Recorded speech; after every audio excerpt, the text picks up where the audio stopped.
This is an interview with Thomas O'Neill in his home, Floral Park, New York, 20th of November 2003, approximately 11 a.m. Interviewers are Mike Russert and Wayne Clark. Could you give me your full name, date of birth, and place of birth, please? My full name is Thomas James O'Neill.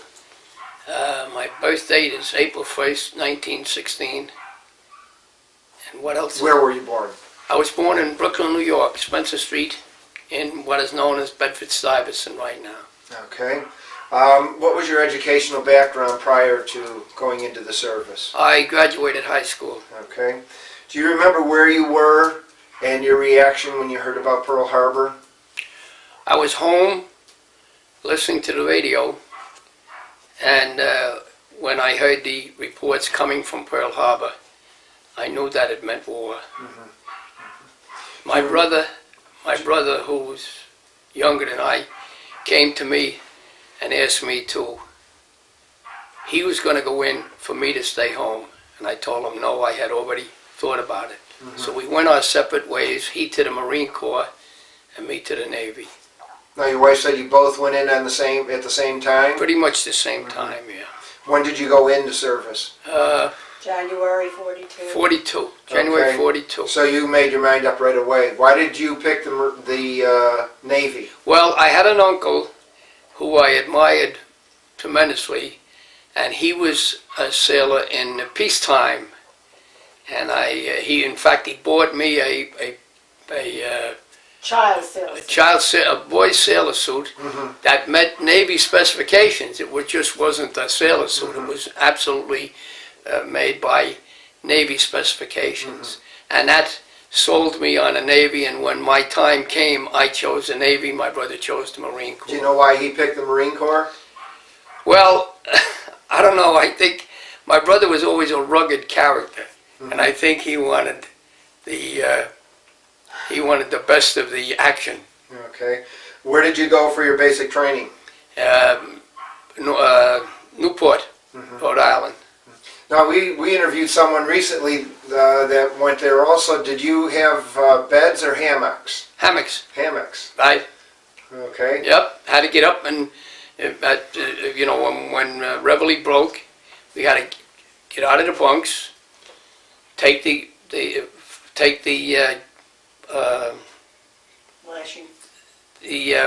hammock down from had two pipes on each end. Had to wrap it up and stow it in a corner. Keep it out of. We had to take good care of it, and if you didn't take good care of it, and you got all kinds of gigs. Okay. What you just had your basic there, the drills and boot camp? Yeah, and from there I went to Jacksonville, Florida for aviation metalsmith training. And then from Jacksonville I went to Norfolk. From Norfolk I went overseas. Okay, how much specialized training did you receive? How long was it approximately? 3 months. 3 months. Okay, had you had any experience before doing metal work? No, I never did anything with my hands. And I didn't do anything spectacular with my hands in the Navy too. I mean, I got along, but I was no great shakes, if you might say. So after your training there, you went to Norfolk, and then you were shipped out from there? Yes. Were you assigned a unit? No, I wasn't shipped out from there. I was shipped from Norfolk to the West Coast. Oh, okay. I went to Port Hueneme, and left from Port Hueneme to. Now, did you sail to California, or were you flown to California? Went by train. Oh, by train.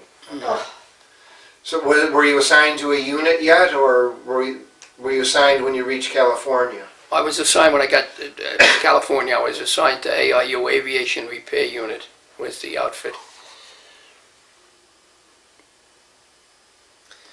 Okay. Now you stayed in that unit for the entire time of service? Yes. Well, no. From overseas, when I came back from overseas, I went into a different unit. Oh, okay. But again, when you went overseas, when I went overseas, I was with that unit, ARU Aviation Repair Unit. How were you given any kind of specialized training out there, or No. Was it just the training at Jacksonville? No, the training that we received was utilized on the planes that were out there. Okay. And Now, how did you get from California into the Pacific? on a crowded, piled on cargo ship. A cargo ship that, as a customs officer, I worked in civilian life. It was the very same Really? ship that I worked on in the port of New York. Was it that more? We had bunks. We had bunks in a hold, 12 or 14 high, and we used to sleep in the hold. But as we went to the equator, the heat was horrendous. We'd all go up on deck, and we couldn't use any lights, because of submarines, so I was a corporal of the guard. I had to go around and check the different watch stations, and I wound up stepping on the faces and the bodies of guys laying out on deck. Get out of here! And I'd say, I'm sorry, fellas. Boom. But, Now, were you in a convoy or a single ship when you went out? single ship. Single ship. Yeah. Now, was it just your aviation unit on the ship, or were there others? That's right. Just our aviation unit. How many were in your unit? Oh, I'd say approximately. I'd approximate about 1,000.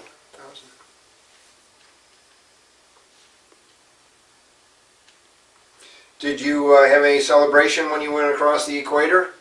Oh yes, the pollywogs got taken care of by the shellbacks, and I was one of the pollywogs. I got, in fact, barber, the group barber, cut a V in my hair, V for victory, and for many years I couldn't get that V out of my hair. He cut a V for victory in my hair, one of the barbers.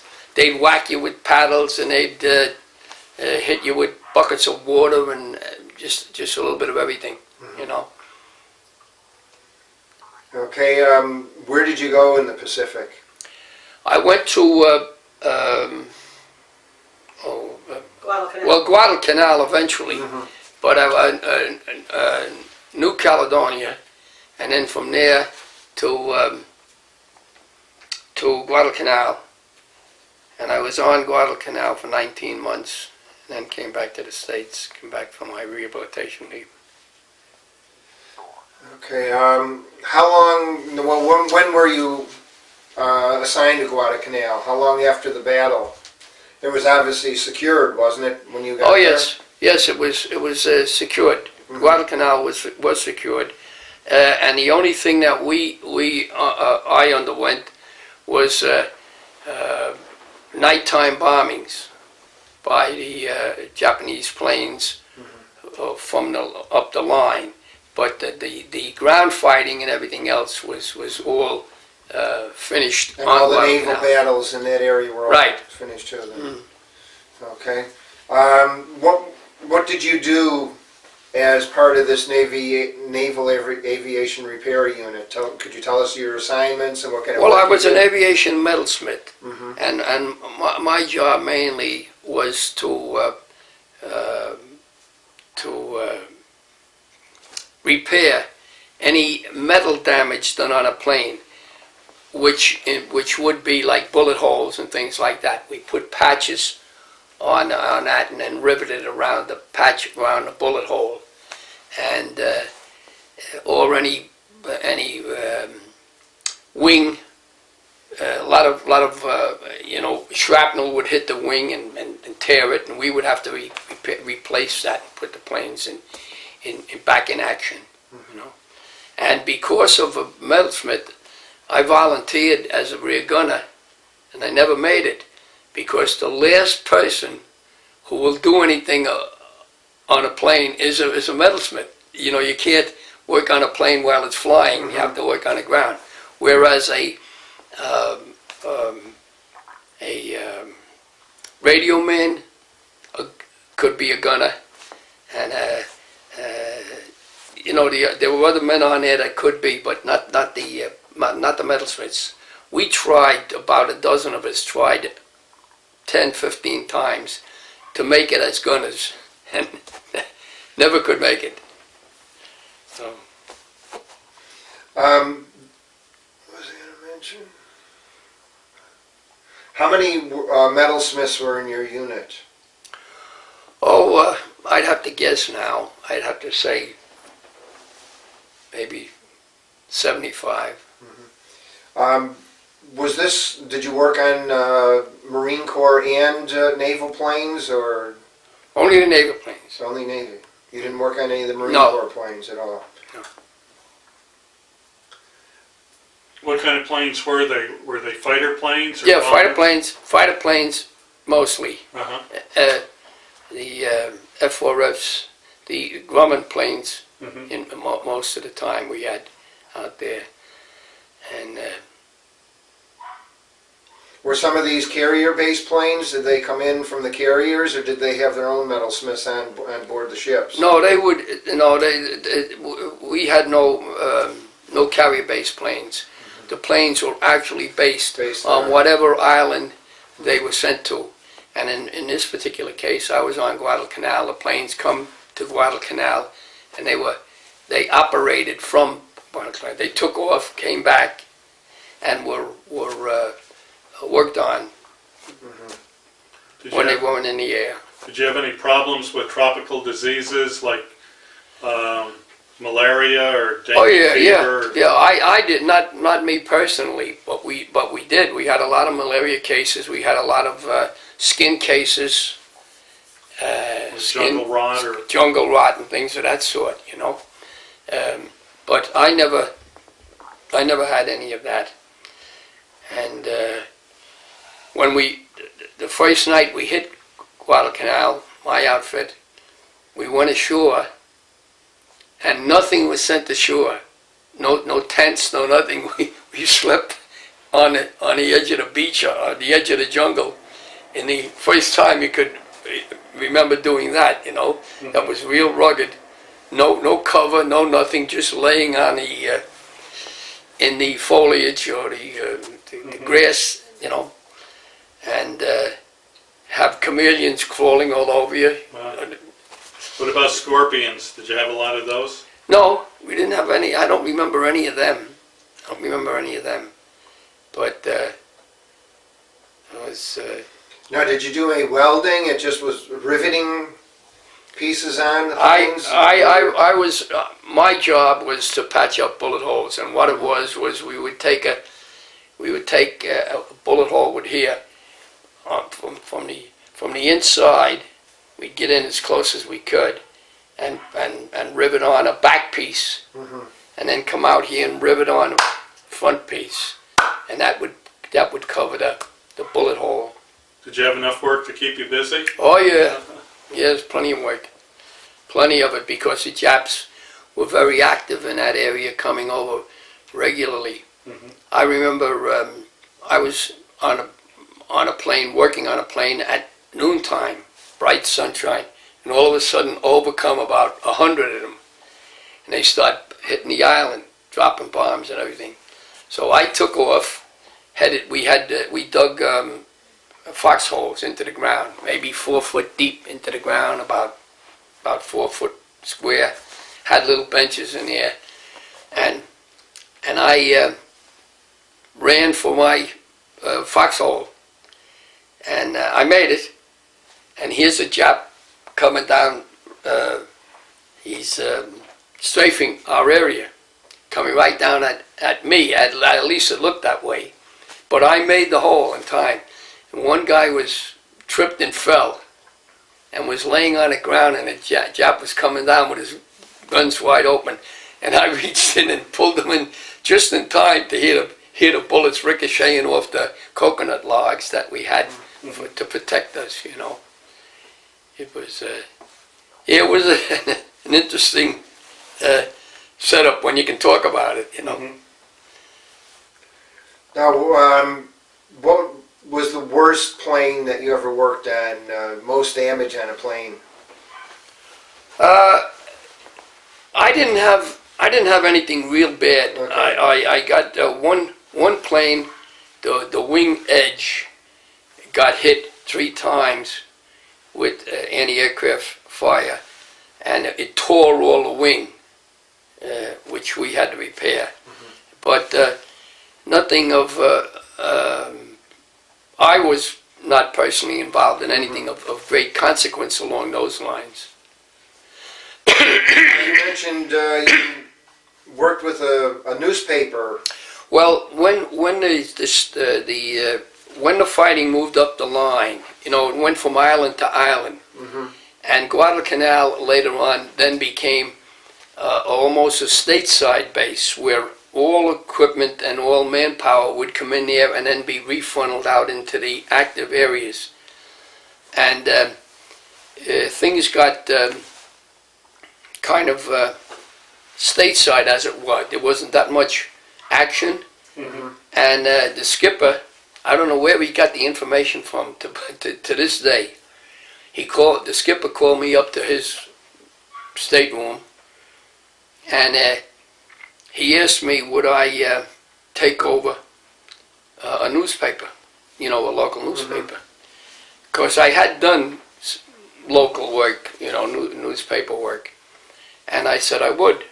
So we put the Jungle Journal together, and I was the... Why don't you hold that up in front of you? So.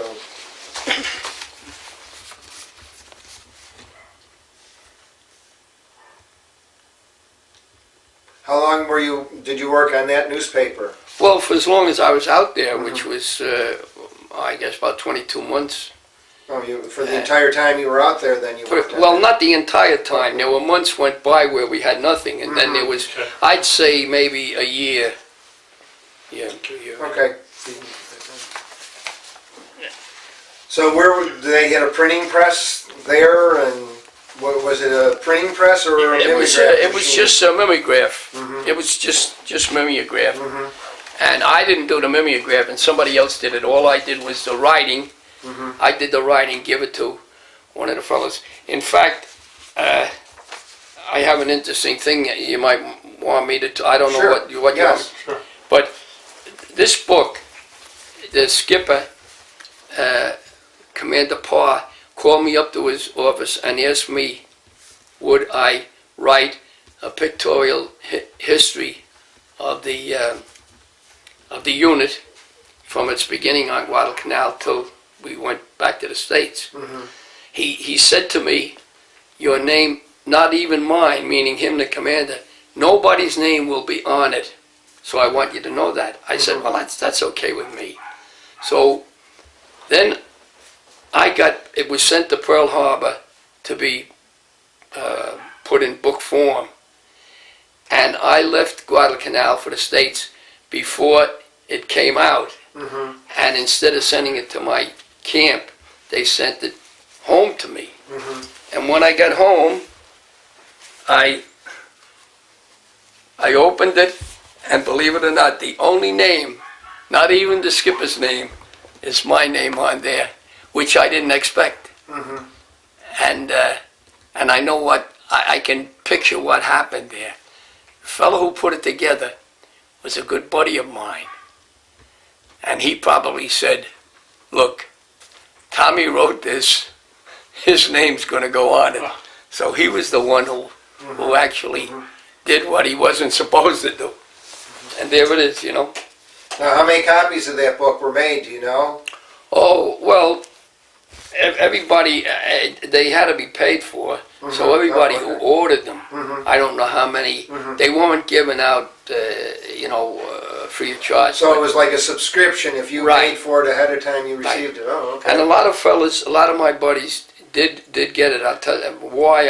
Tell you is they got in touch with me afterwards and said, I read this and I read that, And these were all pictures of what it was like, And this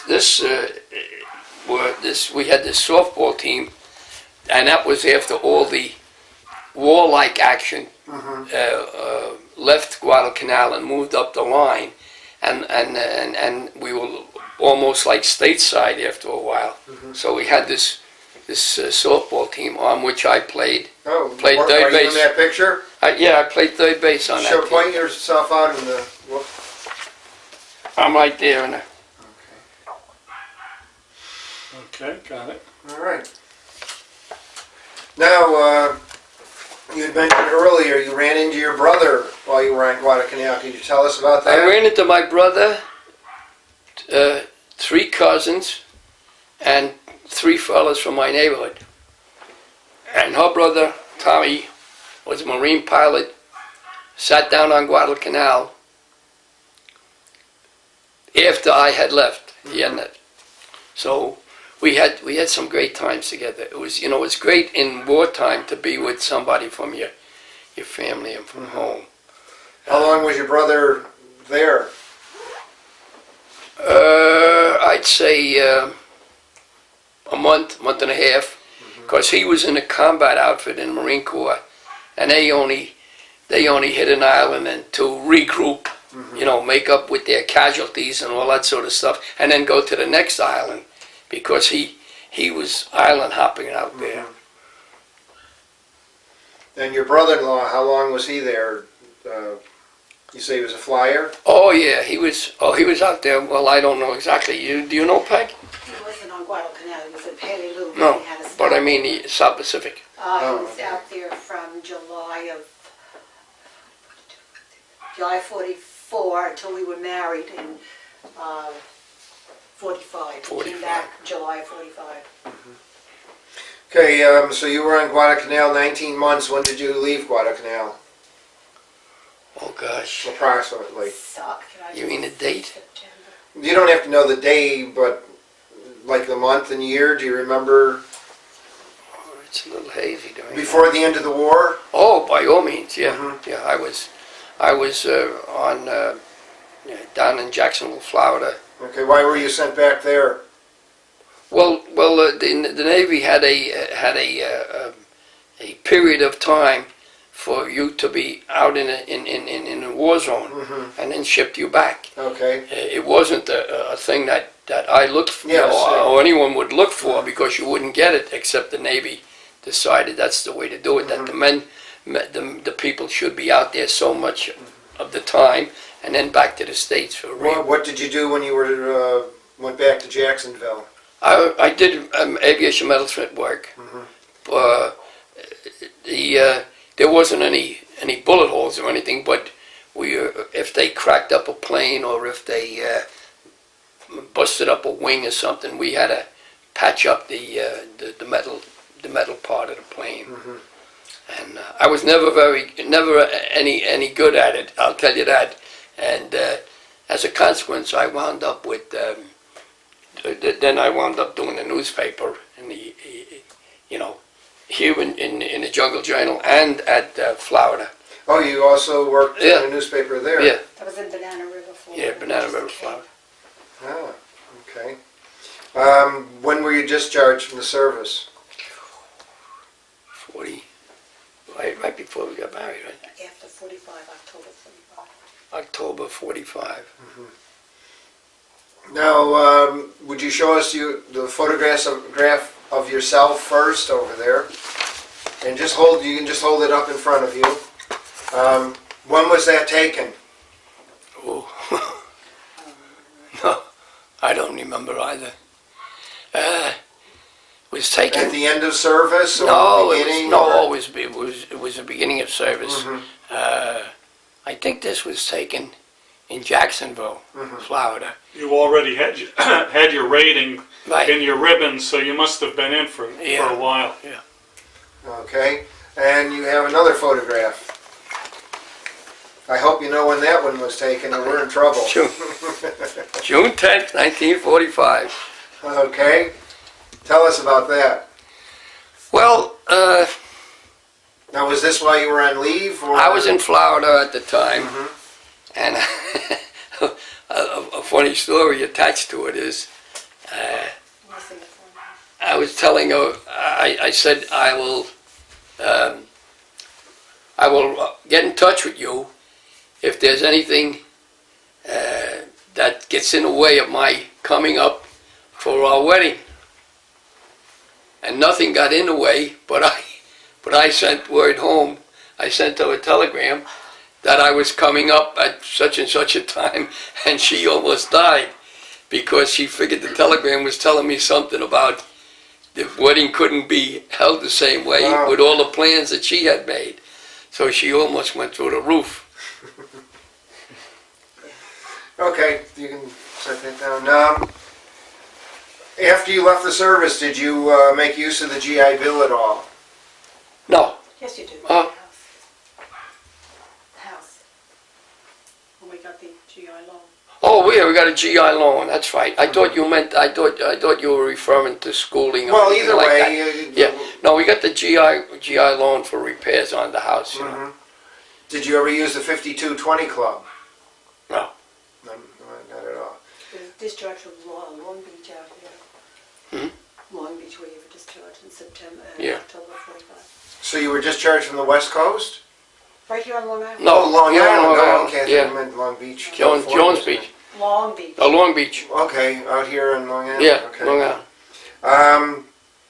Did you join any veterans organizations? Oh yeah, I was a member of the VFW. Have you been active And at all? or no, just- not lately. No, I tape it off. Okay. But I was active through the years.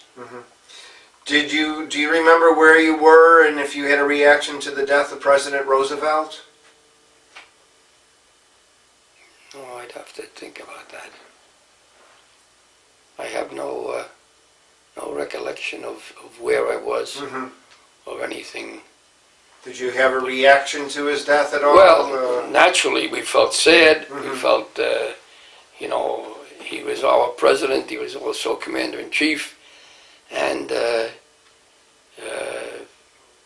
other than that, I just can't add any Do you more. remember a reaction and where you were when you heard about the dropping of the atomic bombs on Japan? I was trying to figure where I was now. I was home. I think that was August of 45, wasn't it? Yeah, I was home. And That was the Banana River. He was in Cape, River Cape is Banana River. yeah, I'm hazy on that, but in trying to picture that time, but it was a shocker. I never thought of ever having such a bomb, and I don't think a lot of people knew about it until it actually happened. You know. Did you ever stay in contact with anyone that was in service with you? Oh yes, yeah. There was some of the fellas came from up above New York City, were close to me, and strangely enough, they were friends of mine, which made for a strange connection, you know. But right now, I just can't come into any picture as to any of those connections. Did you ever get to see any USO shows? Oh yeah, oh, a lot of them. In fact, I was in several of them. Oh, really? Because I had, excuse me, I had for many years, before the war and during the war, I did a lot of amateur entertaining, did master of ceremonies work, vocal work, things of that sort, church affairs and all like that. And as a consequence, I continued it in the South Pacific. I did shows. We used to go from camp to camp, putting on just shows for the different camps. So, with no stands, no nothing. They would just sit on the side of the hill, and we would be like in the lower part and put on any kind of a show. And one fellow, he was a chief petty officer, was a great musician, and we became very close. And we used to go from camp to camp, putting on different shows. That was when the there was less war activity on our island when the fighting moved up the line, and the Japs weren't hitting our island as much as they used to. Okay, how do you think your time in service changed or affected your life? I think it gave me a more of a higher value on life, that much, and also a higher value of what I had at home, because being away from home was such an unhappy period of my life, you know. Okay. Well, thank you very much for the interview. And then